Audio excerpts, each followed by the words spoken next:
Ang tunay na mahalaga ay ang pag-secure ng isang kalamangan. Pangalawa, si John Hanner.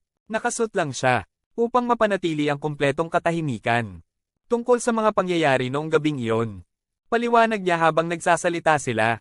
Gumagawa ang pulisya ng sarili nilang salaysay.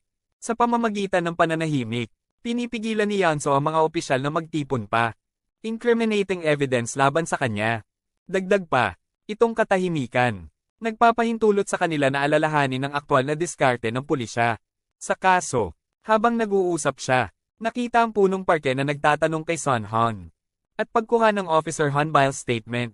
Pagdidiin ni John Han, ang punong parke ay hindi isang ordinaryong pulis.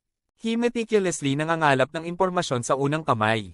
Maging ito ay ebidensya o mga account ng saksi. Gaano man kaliit ang detalye. Siya ay kumikilos tulad ng isang tahimik na mandaragit.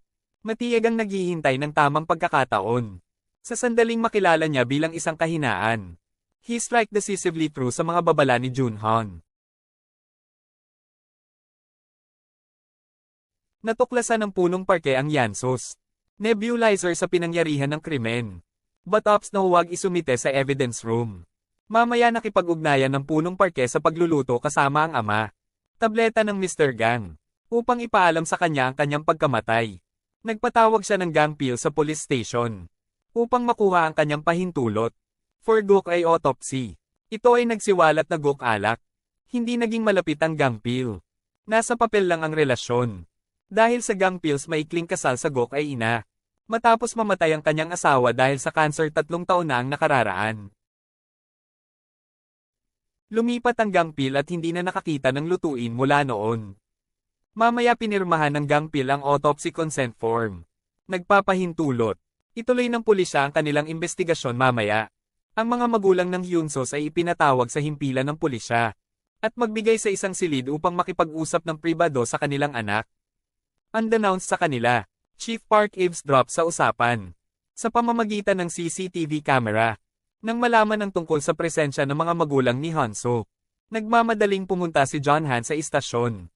Upang maiwasan ang anumang hindi sinasadyang mga pahayag. Maaaring pagsamantalahan ng punong parke na iyon laban kay Hyunso. Pagkapasok niya sa kwarto. Napagtanto ni Chief Park na nasira ang kanyang plano.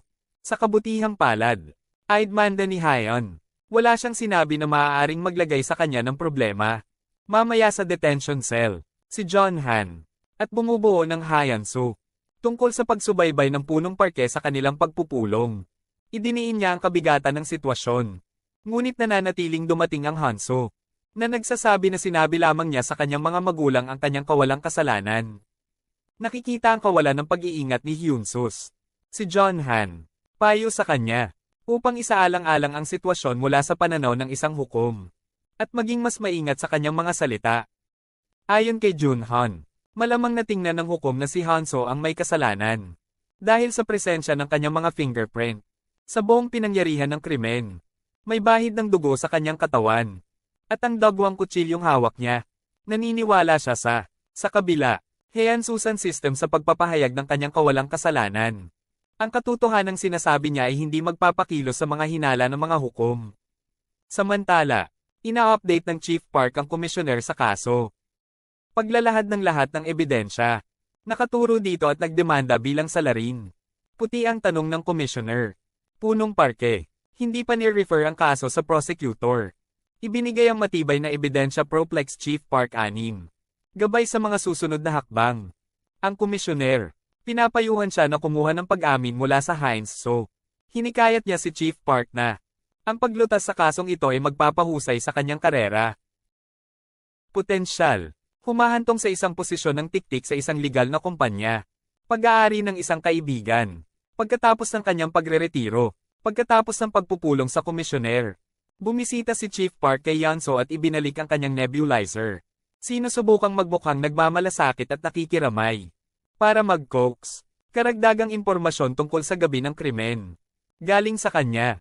Gayunpaman, nananatiling tahimik si Yanso gaya ng ipinayo ni Jun Han.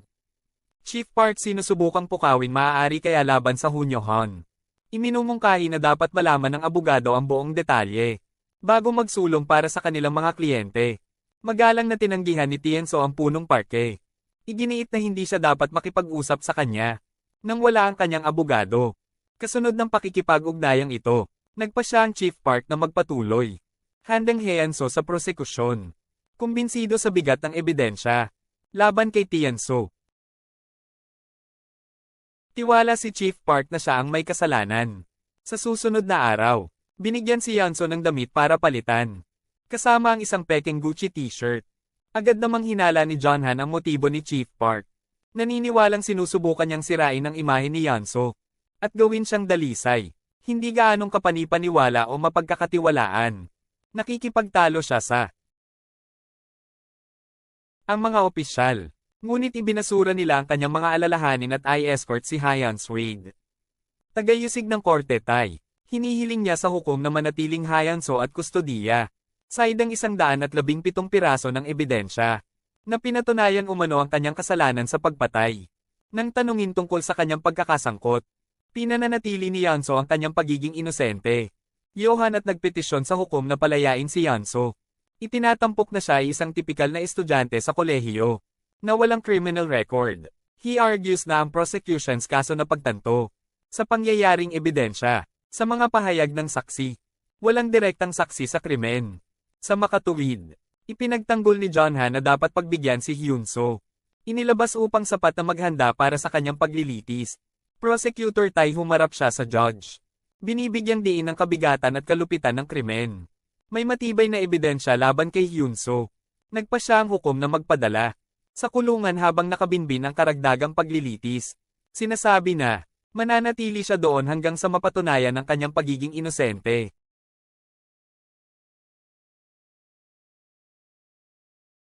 Natagpuan ni Yeonso ang kanyang sarili sa isang selda na may sangso sa isang wing. At kapareha, na target ng brutal na pagpapahirap at pambubuli ng gang sa bilangguan. Ang wimp ay nagpapakita ng mga sintomas ng panic disorder. Pinalala ng walang humpay na pang-aabuso mula sa kapwa bilanggo. Sa gabi, kapag nakapatay ang mga ilaw ng bilangguan, nagpupumilit si Yeonso na mag-adjust sa bago niyang kapaligiran. Nakakaranas ng pagkabalisa at kakapusan sa paghinga. Umaasa siya sa kanyang nebulizer na bumaba at bumaba sa sarili. At patatagin ang kanyang paghinga. Bilang umaga break, ang wimp ay muling dumanas ng matinding pambubugbog. At ang mga kamay ng gang ng bilangguan. Biko ang leader ng gang. With 2-6 serving ang kanang kamay niya. Kilala sa kanyang pensiyon para sa pagpapahirap sa mga mahihinang bilanggo. Parang cellmate yan. Kabilang sa mga kilalang preso ay si Dude GTA. Palayaw na leon ng hilagang bilangguan. Kinokontrol ng GTA ang tray ng gamot sa loob ng pasilidad. Gamit ang iba't ibang pamamaraan at network. Upang pamahalaan ang supply at pamamahagi. Ang kanyang pinagkakatiwalaang kasama, tagapagtakda ng buto, ay kasumpa-sumpa, para sa kanyang kadalubhasaan sa pagdudulot ng mga pinsala sa bone breaking. She takes influence extends sa buong bilangguan. Pagkontrol sa lahat mula sa mga transaksyon sa droga, sa mga pangunahing komunidad, parang sigarilyo. Nang bumisita si Hyeonso sa infirmary para kunin ang kanyang nebulizer, may dala siyang painkiller para sa kanyang ka-cellmate. Gayunpaman, Do-6 biglang sumulpot sa confront Hyeonso. Pananakot sa kanya sa pagtulong sa kanilang biktima. Iginiit niya na ang wimp ay kabilang sa kanilang grupo. Do-6 moves para salakayin si Hyeonso. Ngunit nakikialam ang GTA sa pamamagitan ng pagsipol. Pagbibigay ng senadoryas. Gawin ang pangalawa, ay cronies. Upang umatras at umalis sa selda nang hindi sinasaktan si Hanso. Salamat sa interbensyon ni GTA na ligtas ang buhay ni Hanso. Samantala, lumapit si Jonhan kay Prosecutor Tae-hang. Humihingi ng access sa mga file ng kaso ni Hanso. Tae-hang sa una Deniz's kahilingan. Pero nagsampa na ng demer si Jonhan. Isang formal na aplikasyon upang ma-access ang mga file. Lumapit siya sa isa pang prosecutor. Sangkot sa kaso. At natuklasan ang kanilang diskarte. Upang pilitin ang isang pag-amin mula sa Hyeonso. Sa kabila ng mga protesta ng Hyeonses ng kawalang kasalanan, plano nilang kasuhan siya ng drug offenses, panggagahasa at espesyal na pag-atake upang matiyak ang isang paghatol. Mamaya tinawag ni Chief Park si Junhan at nagtanong kung sigurado siya sa pagiging inosente ni Hyunsus. Habang naniniwala si Junhan, inosente ng Hyunsus, Kumbinsido si Chief Park na mamamatay tao si Hyun-soo, na may 30 taong karanasan sa larangan. Natutunan ng Chief Park ang pinakamahirap na kriminal. Para mahuli siya, yung may mata parang Hyun-soo's. Naniniwala na. Nagpapanggap lang na inosente si Hyun-soo. Sinubukan ni Chief Park na ipaintindi iyon kay Junhan. Ang kliyenteng pinagtatanggol niya. Baka hindi kasing inosente gaya ng iniisip niya. Desidido pa ring ipagtanggol si Hyun-soo. Lumapit si Junhan sa kanyang mga magulang. At ipaalam sa kanila ang tungkol sa kaso. Though ayaw niyang mabigatan sila. Kailangan din niyang mabuhay. So binibigyan niya sila ng discount sa 50,000. One fee voucher para sa pagtatanggol sa henso at korte. Pinapayuhan niya silang huwag umasa sa isang pampublikong tagapagtanggol. Dahil saglit nilang nakilala ang kliyente. At tanggapin na lang ang parusang ibinigay ng hukom. Habang nag-uusap, nakatanggap si Junhan ng mensahe na si Prosecutor Tae-hee. Nagsasagawa ng press conference ngayon.